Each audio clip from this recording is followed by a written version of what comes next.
Radio Massabielle, Parole d'évêque. Bonjour à toutes et à tous, nous nous retrouvons après quelques semaines d'interruption pour notre rendez-vous de chaque week-end sur Radio Massabielle et les réseaux sociaux du diocèse de Guadeloupe.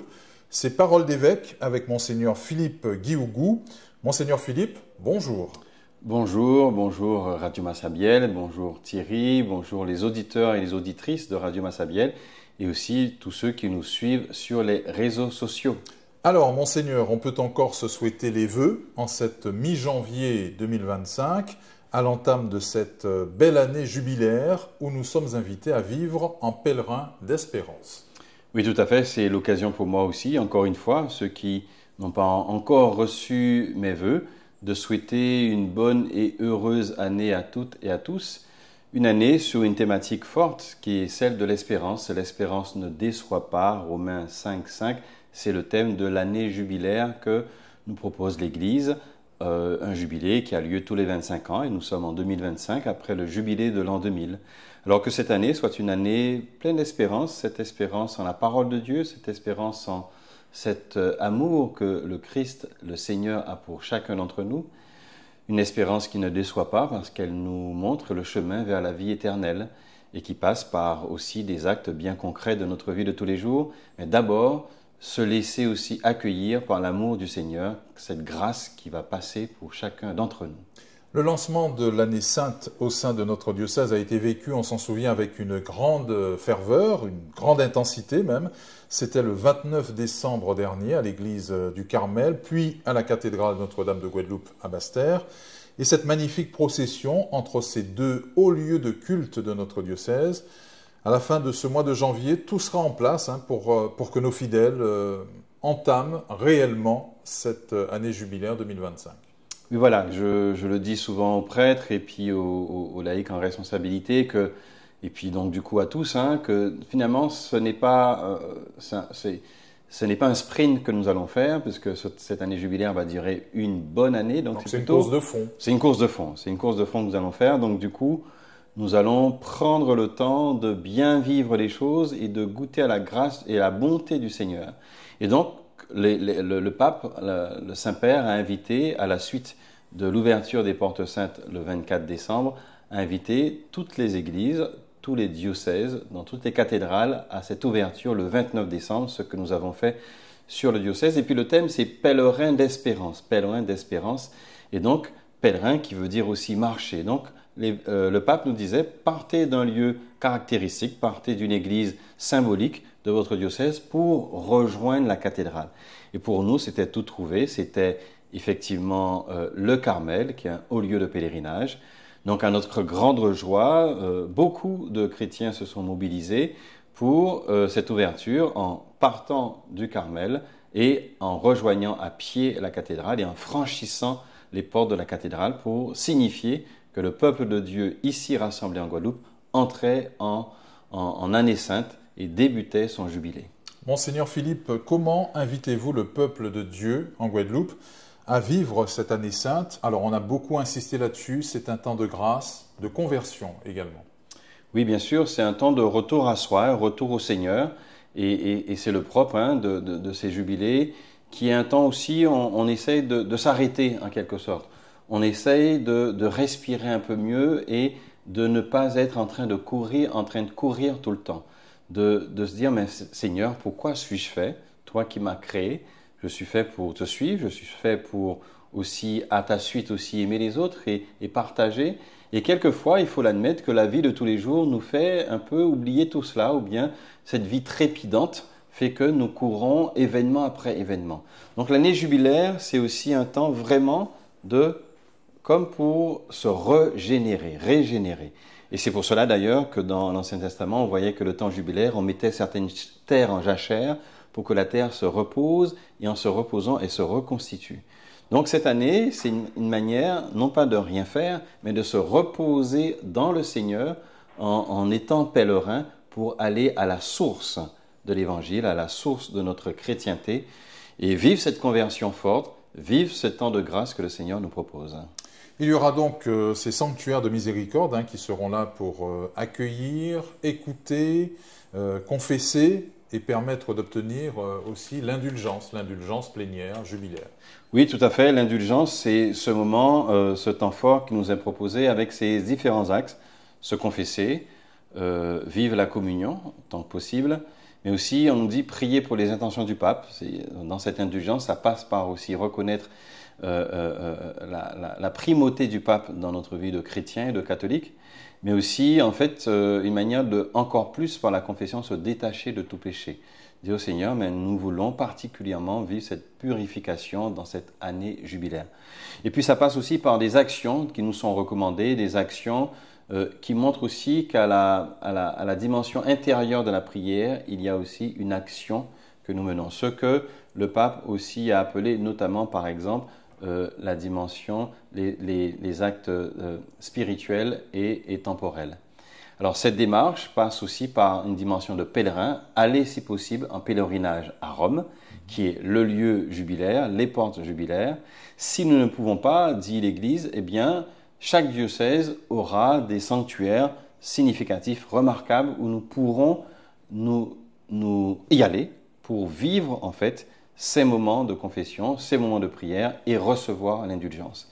Et à l'indulgence est liée aussi une action de dire, mais Seigneur, si je prends le temps de me confesser, si j'ai le temps de revenir à toi, c'est pour aussi que cela change quelque chose dans ma vie.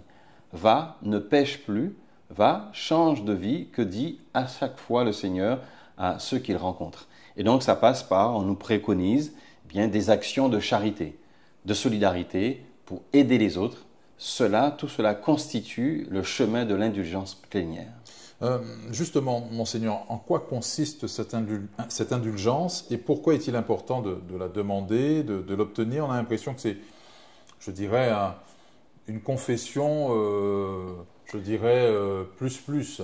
Oui, alors quand on remonte dans l'histoire de l'Église, voilà, ces indulgences ont été données. Alors même s'il y a eu des dérives, puisqu'en fait, à un moment donné, on a voulu monnayer ces indulgences. Donc c'est un fait un peu exceptionnel qu'on ramène effectivement au temps de l'année sainte pour dire que, ben, Seigneur, pendant ce moment, cette grâce que tu donnes à toute l'Église, nous voulons aussi la recevoir et en profiter. C'est, comme je disais, les actes corporels et les actes spirituels.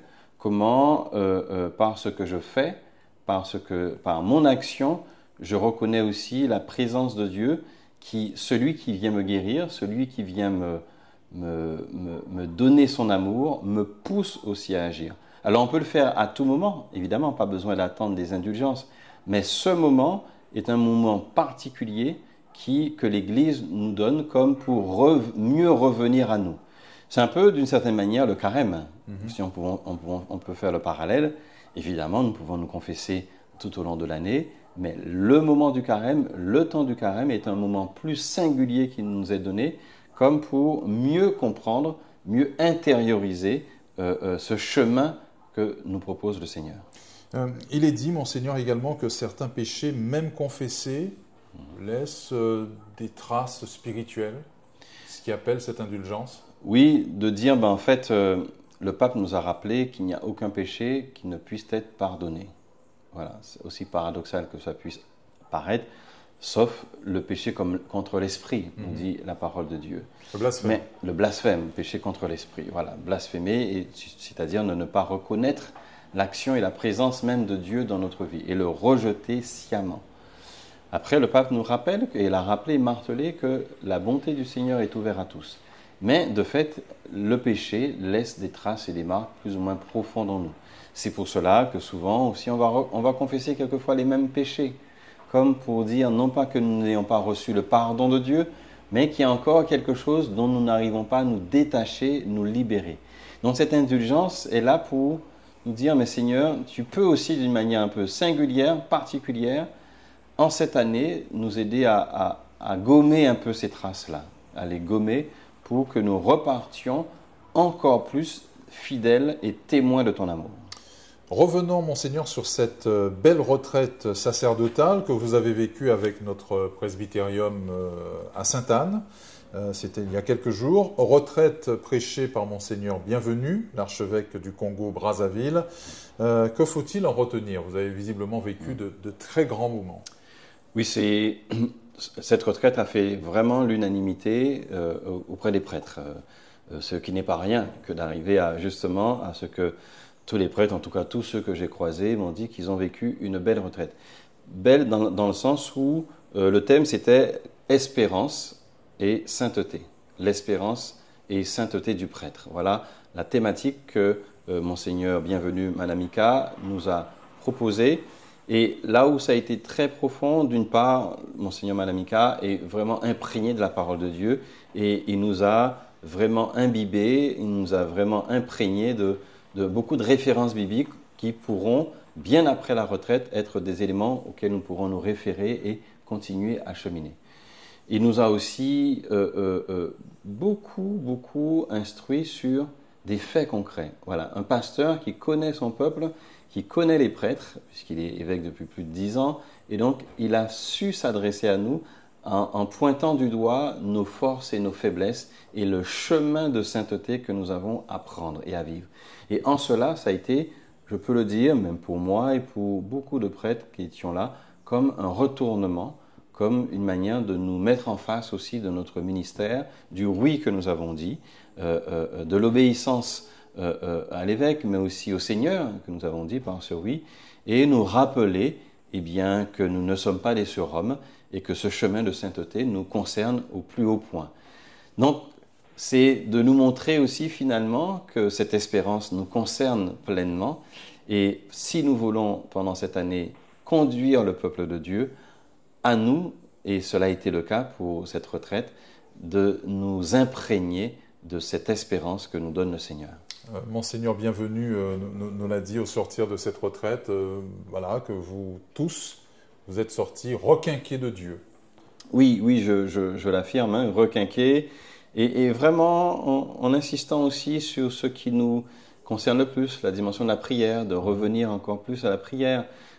Certes, nous célébrons la messe, mais en réalité, la prière personnelle, les moments plus personnels, plus intimes avec le Seigneur, l'adoration. Monseigneur Manamika a vraiment une très grande dévotion mariale et nous a vraiment conduit, comme nous réinterpeller sur la place de Marie dans notre ministère. Donc vraiment, chacun a pu se resituer et trouver un peu un chemin de conversion. Et comme il me disait, ça peut paraître paradoxal de dire qu'un prêtre à se convertir, mais non, eh bien c'est vrai. Nous avons nous-mêmes de propres chemins de conversion à faire, et c'est en cela. Et là où ça a été très fort aussi, Monseigneur Manamika ne s'est pas mis en sachant, il s'est mis aussi comme nous-mêmes, et nous a rappelé à plus d'une reprise qu'il est aussi celui qui a à faire ce chemin de sainteté, et donc qui nous a parlé d'égal à égal, en quelque sorte.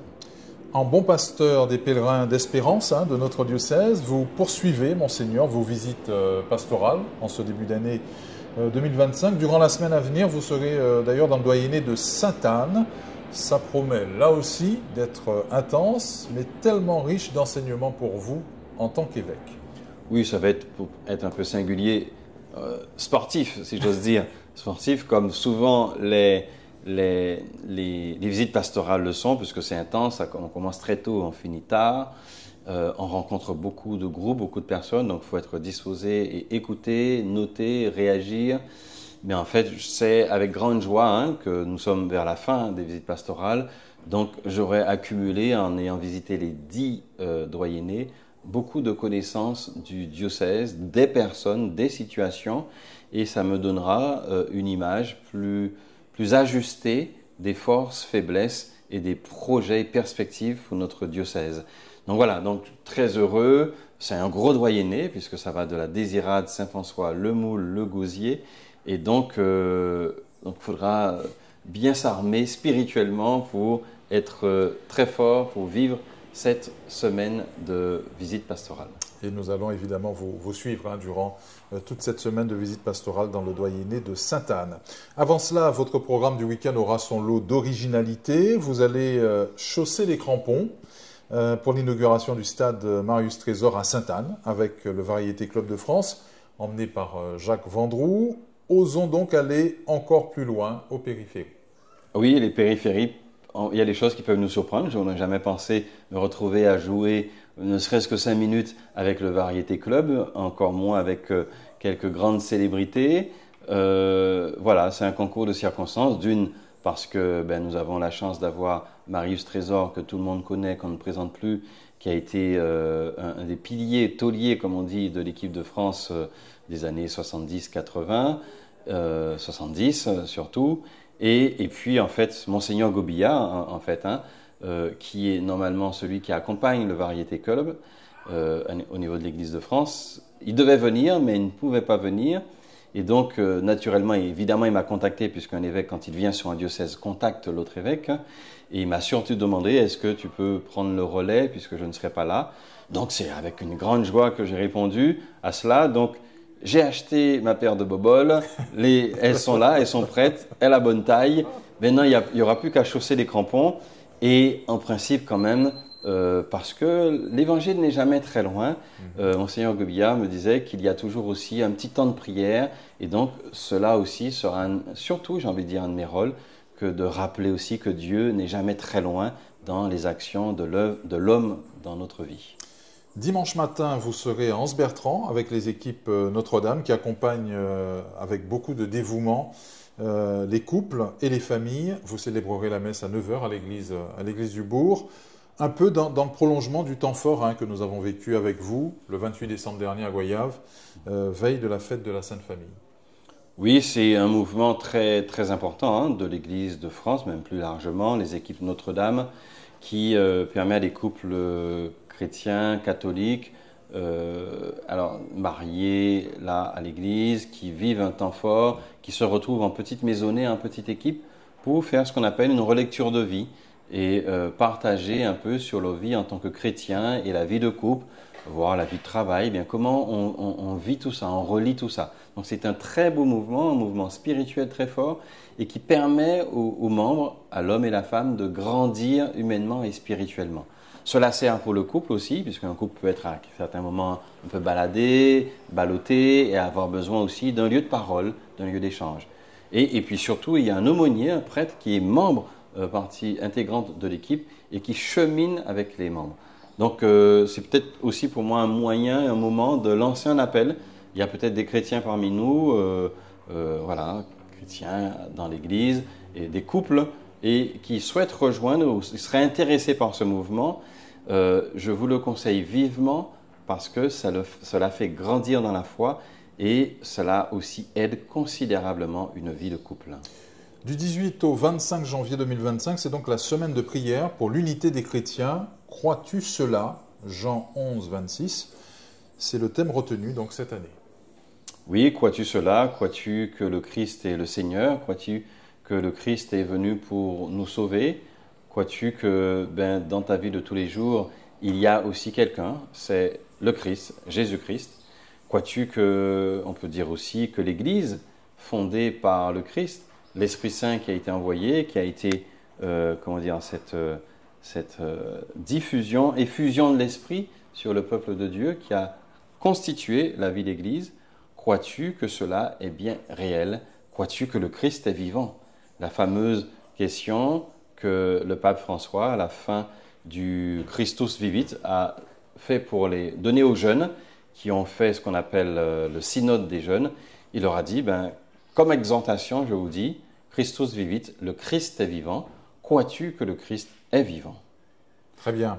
Alors, il faut rappeler que tous les ans, nous vivons cette période. Donc, catholiques, protestants, orthodoxes se réunissent pour cette occasion, donc pour prier pour l'unité des chrétiens. Cette année marque d'ailleurs le 1700e anniversaire, c'est pas rien, du premier concile œcuménique qui se tint à Nicée, près de Constantinople. C'est une prière qui nous parle, le symbole de Nicée-Constantinople.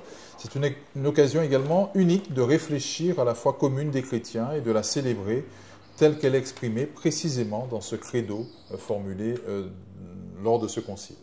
Oui, puisqu'on doit rappeler que le concile de Nicée-Constantinople nous rappelle en fait dans un contexte de crise où il y avait une négation de la divinité du Christ et puis de son égalité avec le Père. On disait il ne peut pas être ce Dieu fait homme, il ne peut pas être à la fois Dieu et homme. Donc la tentation d'avoir une négation de sa divinité, eh bien le symbole de Nicée-Constantinople a permis de rappeler cette unité qu'il y a dans le Christ. Et donc ce symbole et ce symbole aussi qui sert d'unité pour les chrétiens, à la fois catholiques et protestants. Et donc nous utilisons surtout ce symbole de Nicée-Constantinople pour se rappeler constamment qu'il n'est jamais très loin le moment où le chrétien peut un peu dériver et oublier les fondamentaux de notre foi, le Christ fait homme, Dieu fait homme et totalement Dieu. Et le temps fort de cette semaine de prière pour l'unité des chrétiens, eh bien, ce sera comme l'an dernier à Saint-Luc-de-Bainbridge, vendredi prochain à 18h.